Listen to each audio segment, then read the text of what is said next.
జయరాం రెడ్డి, శ్యామ్ సుందర్ రెడ్డి అసలు ఎంత పెద్ద ప్రమాదకరమైన విషయం అంటే అండి ఇది. చూస్తూ ఊరుకుంటారు అందరు నాయకులు. అటు కాంగ్రెస్సా, ఇటు బీజేపీయా, టీఆర్ఎస్సా, బీఆర్ఎస్సా అన్ని పార్టీలతో ఈ జయరాం రెడ్డికి సంబంధాలున్నాయి. ఇంకా మావోయిస్టులు, టెర్రరిస్టులతో కూడా ఉండే ఉండొచ్చు. మావోయిస్టులతోనైతే ప్రూవ్ అయిపోతుంది మనకీడ. టెర్రరిస్టులు వాటికి మొన్న సిరాజ్ అనేవాడు దొరికాడు కదా ఒకడు. ఈ ఎన్ఐఏ వాళ్ళకి దొరికాడు కదా సిరాజ్ అని ఒకడు, జ్యోతి మల్హోత్రా అని ఒక అమ్మాయి. ఇట్లాంటి వాళ్ళందరికీ కూడా మనోడే సప్లై చేస్తాడు ఈ బాంబులన్నీ కూడా.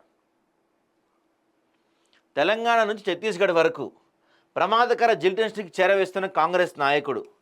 అధికార ప్రతిపక్ష పార్టీ నాయకుల మద్దతు. ఏ పార్టీ అధికారంలో ఉంటే ఆ పార్టీలోకి చేరతాడు. హైదరాబాద్ పరిసర ప్రాంతాల నుంచి మావోయిస్టులకు సప్లై. జనారణ్యంలో ఉంటూ ఆటవికంగా వ్యవహారం నడిపిస్తున్న నాయకుడు. కేవలం మావోయిస్టులకైనా ఉగ్రవాదులకు చేరుతున్నాయా? కీసర ప్రాంతంలోని ప్రభుత్వ భూముల్లో పేలుడు కంపెనీలు అడ్డగోలుగా నడిపిస్తున్న జయరాం రెడ్డి. ప్రభుత్వ భూములను రాబందుల్లా మెక్కేస్తున్న దుర్మార్గం. దీని వెనుక బడా బడా రాజకీయ నేతలు. అక్రమ అనుమతులతో అడ్డగోలుగా అక్రమాలు. 10 రూపాయలు విలువ చేసే జెల్టన్ స్టిక్స్ 100 రూపాయలకు అమ్మకం. 100 విలువ చేసే వాటిని 10,000కు అమ్ముతున్న మధ్యవర్తులు. గతంలో 990 జెల్టన్ స్టిక్స్ని దాడి చేసి పట్టుకున్న పోలీసులు. మరి ఇంత భారీ ఎత్తున ఈ పెద్ద మనిషి జెల్టన్ స్టిక్స్ అమ్ముతుంటే ఇవి ఏ నక్సలైట్ల చేతికో ఛత్తీస్గఢ్ వెళ్తున్నాయంటండి ఇక్కడి నుంచి. మరి అక్కడి నుంచి ఇంకొంచెం అటు పోయి ఏ పాకిస్తాన్ వాళ్ళకో లేకపోతే దేశంలో ఉన్న టెర్రరిస్టులకో ఈ స్లీపర్ సెల్స్కో వీళ్ళకో వెళ్తే ఏం పరిస్థితి? ఈయనపై ఎందుకు చర్యలు తీసుకోవట్లే? ఎన్నిసార్లు దొరికినా రెడ్డికి విగ్రహం అని చెప్పి ఏమంటలేదా? హైకాస్ట్ అని ఏమంటలేదా? లేకపోతే అన్ని పార్టీల వాళ్ళకి డబ్బులు ఇస్తున్నాడా? లేకపోతే మీకు కూడా బాంబులు ఇస్తున్నాడా వాడుకోమని? అహింసో పరమో ధర్మ అని మహాత్మా గాంధీ ఎప్పుడు బోధిస్తుంటాడు. హింసతో ఏదీ కూడా సాధ్యం కాదని ఆయన నమ్ముతుంటాడు. బ్రిటిష్ వారిని ఎదిరించడంలో ఆయన శాంతితో పోరాటం చేశాడు. కానీ అప్పుడు కూడా హింస తప్పలేదు. ఎన్నో సందర్భాల్లో ఎంతోమంది ప్రాణాలు కోల్పోయారు. ఉదాహరణకు జలియన్ వాలీబాగ్ సంఘటన చెప్పుకోవచ్చు. ఇదంతా ఎందుకు చెబుతున్నామంటే హింస రక్తపాతంతో పోరాటాలు చేసి సాధించేది ఏంటో తెలియదు. కానీ మావోయిస్టులు సమాజహితం కోసం ఆయుధం పట్టి హింసాత్మక పోరాటం చేస్తున్నారు. అలాగే తీవ్రవాదులు హింసతోనే తమ మరణకాండ సాగిస్తున్నారు. వీళ్ళందరికీ పేలుడు పద్ధతులు ఎక్కడి నుంచి వస్తున్నాయి? సమాజంలో కొంతమంది నాయకులు మంచి వాళ్ళలాగా ముసుగు వేసుకొని వారికి పేలుడు పదార్థాలు సరఫరా చేస్తుండటం ఆందోళన కలిగించే విషయం. అడవుల్లో ఉండే వారికంటే జనారణ్యంలో ఉంటూ ఇలాంటి పనులు చేసేవారే ఎంతో ప్రమాదకరమైన వారు. అలాంటి దారుణ వ్యవహారమే ఇప్పుడు వెలుగు చూసింది. ఒళ్ళు గగురు పొడిచే వాస్తవిక గాథ. సాల్వో కాని ఎన్నో సమస్యలను సృష్టిస్తున్న ఈ సాల్వో ఇండస్ట్రీస్ అధినేత చీకటి వ్యాపారం.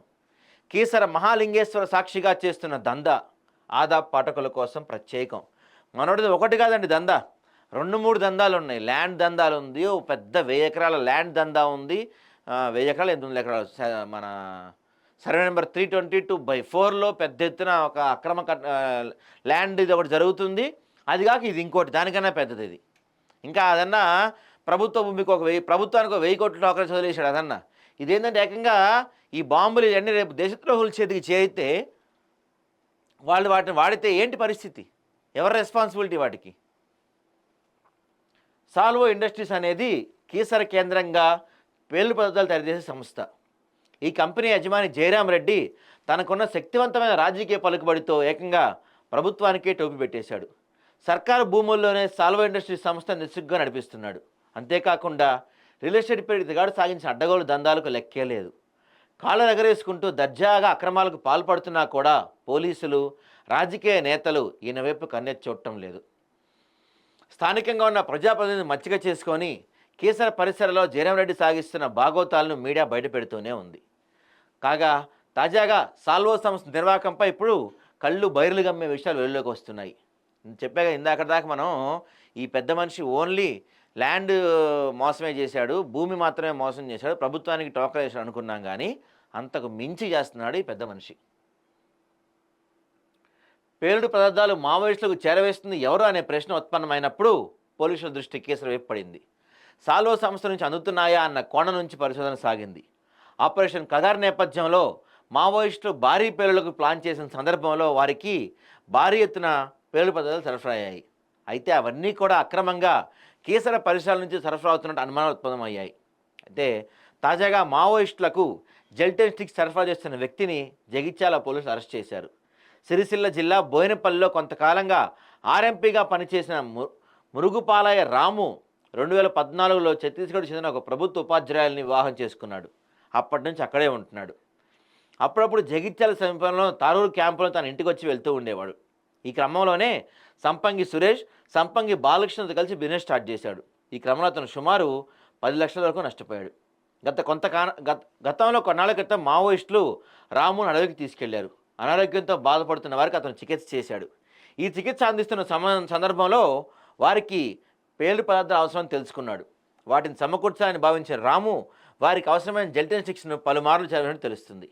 మరి ఈ జెల్టిన్ స్టిక్స్ ఎక్కడి నుంచి వచ్చినాయి రాముకి అంటే ఇక్కడి నుంచే. దానికి ప్రతిగా మావోయిస్టులు లక్షల డబ్బులు చెల్లించారని, తద్వారా రాము బాగా సంపాదించారని తెలుస్తుంది. అయితే జగిత్యాలు తనకు క్వారీలు ఉన్నాయని, పేలుడు పదార్థాలు కొనుగోలు చేసిన రాము వాటిని మావోయిస్టులకు చేరవేసిన సమాచారం. ఈ విధంగా ఇంకోసారి ప్రయత్నం చేస్తుండగా ధర్మంపురి రహదారిలోని పొలాస దగ్గర పోలీసులు పట్టుకున్నారు. 400 జెల్టిన్ స్టిక్స్, డిటోనేటర్లు, 9 బెండిల డికార్డ్ ఫ్యూజన్ స్వాధీనం చేసుకున్నారు. దీంతో పేలుడు పదార్థాలపై పెద్ద ఎత్తున చర్చ మొదలైంది. పట్టుబడిన పేలుడు పదార్థాలు కేసర్ కేంద్రంగా తయారు చేసినవని పోలీసులు భావిస్తున్నారు. ఇప్పుడు ఇక్కడ దొరికారు కరెక్టే.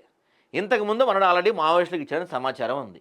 సో ఇప్పటివరకు ఓన్లీ మావోయిస్టుల వరకే ఇచ్చాడా, టెర్రరిస్టులకు కూడా ఇచ్చాడా అనేది ఇప్పుడు ప్రధాన సమస్య. ఎందుకంటే మొన్న ఆపరేషన్ సింధూర్ తర్వాత భారతదేశంలో ఈ పాకిస్తాన్ ఏజెంట్లు కానీ, టెర్రరిస్ట్ ఏజెంట్లు కానీ వీళ్ళంతా ఎక్కువ అయిపోయి ఇండియాలోనే ఇంటర్నల్గా భారీ ఎత్తున బ్లాస్టింగ్స్ ప్లాన్ చేస్తున్నట్టు తెలుస్తుంది. సో మరి ఈయన మనోడు ఇచ్చిన ఈ జెల్టిన్ స్టిక్స్, ఈ పేలుడు పదార్థాలు మొత్తం కూడా వాళ్ళ చేతికి వెళ్తే ఏంటి పరిస్థితి? ఒకవేళ ఎల్లుంటే ఆల్రెడీ ఇప్పుడు నగరంలో చాలా చోట్ల పేలుడుకు ముష్కరులు ప్లాన్ చేశారని తెలిపారు. ఈ నేపథ్యంలో జెల్టిన్ స్టిక్స్ పెద్ద మొత్తంలో వీరు సేకరించారనే అనుమానం కూడా వ్యక్తమైంది. ఎందుకంటే సాల్వో కంపెనీ పేలుడు పదార్థాలు ఎక్కువ ధర ముట్ట చెప్తే చాలు ఎంతైనా ఇచ్చేస్తాయి. 10 రూపాయల జెల్టిన్ స్టిక్స్ 100కి అమ్మితే మధ్యవర్తులు ఏకంగా వేలల్లో అమ్ముతూ సొమ్ము చేసుకుంటున్నారు. కేవలం డబ్బు మాత్రమే ప్రధానంగా వీరు ఇష్టరాజ్యంగా వ్యవహరించడం వల్ల మావోయిస్టులు, ఉగ్రమూకల చేతుల్లోకి పేలుడు పదార్థాలు సులువుగా చేరిపోతున్నాయి. పచ్చగా కొలకలాడుతున్న సొసైటీ నుదుట రక్తం చెందుతుంది. ఈ పేలుడు పదార్థాలు తయారు చేస్తున్న కాంగ్రెస్ నాయకుడు నడిపిస్తున్న సాల్వో కంపెనీ, దీంతో పాటు మరో 3 ఇదే రకంగా పేలుడు పదార్థాలు తయారు చేస్తున్న దృష్ట్యా వీటిపై ప్రభుత్వం తక్షణమే దృష్టి సారించాలి. మరో మారణహోమం జరగకుండా చూడాల్సిన బాధ్యత ఉందని సామాజికవేత్తలు డిమాండ్ చేస్తున్నారు. మరి చర్యలు తీసుకుంటారా ఈయన పైన అంటే తీసుకోరు. ఎందుకంటే ఈయన అందరికీ కావాల్సినోడు. గతంలో బీఆర్ఎస్లో ఉంటే బీఆర్ఎస్కి కావాల్సినోడు, ఇప్పుడు కాంగ్రెస్లో ఉంటే కాంగ్రెస్కి కావాల్సిన. ఎందుకంటే ఈయన ఈ వచ్చిన డబ్బుల్ని రాజకీయ నాయకులు అందరికీ చందాగానో లేకపోతే పార్టీ ఫండ్ ఏదో ఇస్తుంటాడు కావచ్చు. వాస్తవానికి పేలుడు పదార్థాల తయారీకి డిఎస్పీ స్థాయి పర్యవేక్షణ జరగాలి. కానీ ఇక్కడ అలాంటి వ్యవహారం ఏది కూడా జరుగుతున్న దాఖలాలు కనిపించడం లేదు. అందుకే ఇక్కడ నుంచి పేలుడు పదార్థాలు ఎంతో సులువుగా మావోయిస్టులకు చేరుతుంటే ఆరోపణలు ఉన్నాయి. ఇంకా దారుణమైన విషయం ఏంటంటే ప్రభుత్వ భూమిని కబ్జా చేసి ఎలాంటి అనుమతులు లేకుండా రెగ్యులరైజేషన్ చేసుకోవాలని చూస్తున్న సాల్వో కంపెనీకి ఇలాంటివి చేయడం పెద్ద కష్టమే కాదంటున్నారు విశ్లేషకులు. తక్షణమే ప్రభుత్వం, ఇంటెలిజెన్స్, ఎన్ఐఏ నిర్లక్ష్యం చేయకుండా సాల్వో లాంటి కంపెనీలపై సోదాలు జరిపి ఎలాంటి ప్రమాదాలు జరగకుండా చూడాలని పలువురు ఆశిస్తున్నారు. ఇక్కడ ఏ మేరకు స్టాక్ ఉంది, ఎంత మేరకు సరఫరా చేశారు, ఎంత తయారీకి అనుమతులు ఉన్నాయనే విషయాలపై దృష్టి పెట్టాలని సామాజికవేత్తలు కోరుతున్నారు. అసలు దీన్ని ఎవ్వడు పట్టించుకోవట్లేదంట. ఎంత తయారు చేశారు, ఇప్పటివరకు ఎంత సరఫరా చేశారు, అసలు వీళ్ళకి ఎంత తయారు చేస్తానికి పర్మిషన్ ఉంది, దీనిపైన ఒకసారి ఆడిట్ చేస్తే కదా తెలిసింది వీళ్ళ లెక్కలు మొత్తం. కాగా క్వారీలు, సిటీలో సెల్లార్ తవ్వకాల కోసం పేలుడు పదార్థాలు విచ్చలవిడిగా వాడుతున్నారు. ఇలా వాడుతున్న సరుకులో కొన్ని పక్కదారి పడుతున్నాయి. 10 రూపాయల సామాగ్రిని 100 రూపాయలకు అమ్ముకుంటున్నారు. అలా అవి నేరుగా మావోయిస్టుల చేతికి చేరుతున్న వినికిడి. సదరు కంపెనీలు జెల్టిన్ స్టిక్స్ మందుగుండును పెద్ద ఎత్తున స్టోరేజ్ చేసి సరఫరా చేయడం తెలుస్తుంది. ఈ వ్యవహారంపై దృష్టి పెట్టకపోతే భవిష్యత్తులో ఊహించని పేలుడు ప్రమాదాలు ఎదురవుతాయని మేధావులు ఆందోళన వ్యక్తం చేస్తున్నారు. ఇటీవల రామును అరెస్ట్ చేసిన పోలీసులకు పలు విషయాలు తెలిసాయి. హైదరాబాద్ పరిసర ప్రాంతాల నుంచి పేలుడు పదార్థాలు వస్తున్నాయని వారు నిర్ధారించారు.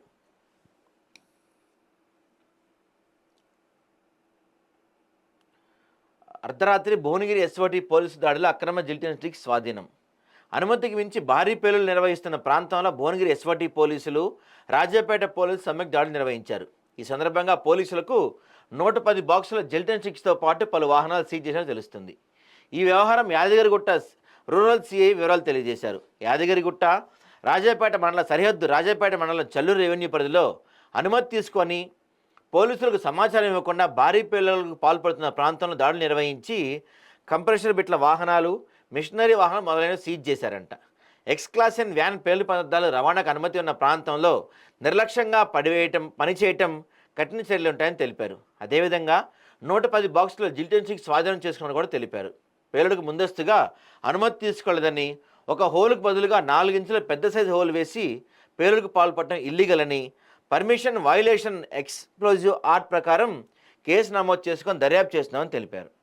సో యాక్చువల్గా వీళ్ళు పట్టుబడిన తర్వాత కూడా మనోడు జయరాం రెడ్డి పోలీసులు మేనేజ్ చేస్తానికి ఈ విషయం బయటికి రాకుండా ఉండటం కోసం పెద్ద ఎత్తున ప్రయత్నాలు చేశాడంట. కానీ ఎట్లాగో మరి అది బయటకు వచ్చింది, కొంతమంది వల్ల బయటకు వచ్చింది కాబట్టి ఇప్పుడు దీని గురించి జరుగుతుంది. సో ఇక్కడ ప్రధానంగా విషయం ఏంటంటే ఇప్పుడు ఇవన్నీ మావోయిస్టుల చేతి నుంచి ఆ టెర్రరిస్టుల చేతికి వాళ్ళ చేతికి వెళ్తే రేపటి రోజున జరగరాని భారీ ఎత్తున ప్రమాదం జరిగితే ఎవరు రెస్పాన్సిబిలిటీ వహిస్తారు? ఎవరైతే ఆయనకు అండగా ఉంటున్న లీడర్స్ వహిస్తారా, పోలీసులు వహిస్తారా, అధికారులు వహిస్తారా? పోయిన ప్రాణం ఎవరు తీసుకొస్తారు? మరి ఇప్పటికైనా ఈ జయరాం రెడ్డి పైన చర్యలు ఉంటాయా? ఇప్పటికి కూడా చూస్తూ ఊరుకుంటుందా గవర్నమెంట్?